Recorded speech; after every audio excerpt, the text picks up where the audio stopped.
اینش بار دیگر میگم بیننده‌های گرامی، اگر شما یعنی که زن باشید میتونید تماشا نکنید، چون واقعا دیگه ما نمیتونیم که این چیزهای رحمانوف نگیم. به همون خاطر ما در برنامه مخصوصش نکردیم. خیلی فکر کردیم که اینا رو وقتی برنامه میکنیم چیکار میشه. خوب برنامه منبر مواجه برنامه مردمی است، مردم باید بشنوند. قصه دوم، گردن رحمانوف 5 روز شاخ میکند.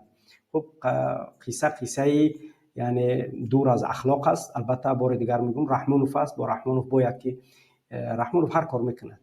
کرامت رمضانوف سال 1990 معاون رئیس تاجیک مطبوعات بود و آشنای پرزیدنت بود. بسیار آدم شوخ طبیعت، عروسباز و بیزنسمن بود. نماینده تجارتی تاجیکستان در آلمان نفر به نام شیرعلی. خب شیرعلی گفتنی آدم بود است.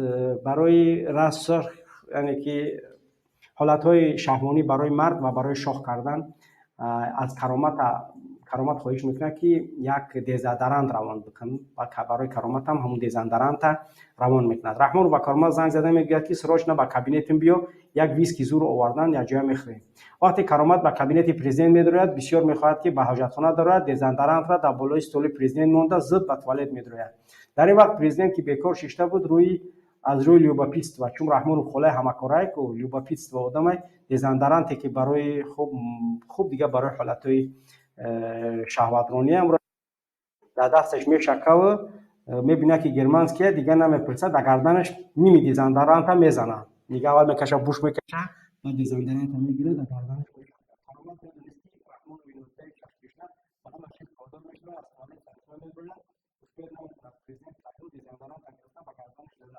اما سخت خنده بود و رحمان میگه که خود در فلان دیده او برای دیگر چیزایی دیزادرانت برای گردن نیست فلانیوچه دیگر گردن ببر در فلان جد بزن خب دیگه فلان میکنم گفتن نیم ساعت میخواد رحمان میگه گردن لحظه به لحظه سخت میشه و شخص دیست است دیگه سمش من قرار فارغ کنه. همینطور طول 4-5 روز رحمان خلاش را توب داده و میشه خوی و گویی فقط روز میرد، یعنی گردنش که رحمان توب داده نمیتونسته.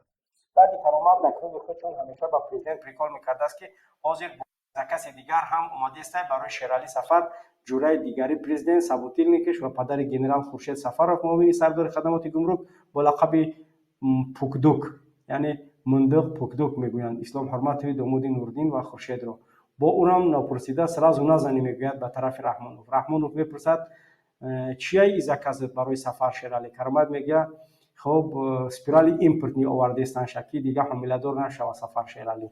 در یک گپ همه کسا میخندن. بعد پروکولور رحمان میگوید که ای دست تو هر چی میآید قریب یک هفته گردنم شاخ شده بیا اپاسنی بسیار چیزای اپاسنی تو در روان میکنن ای گرمانیا گفته میخندن.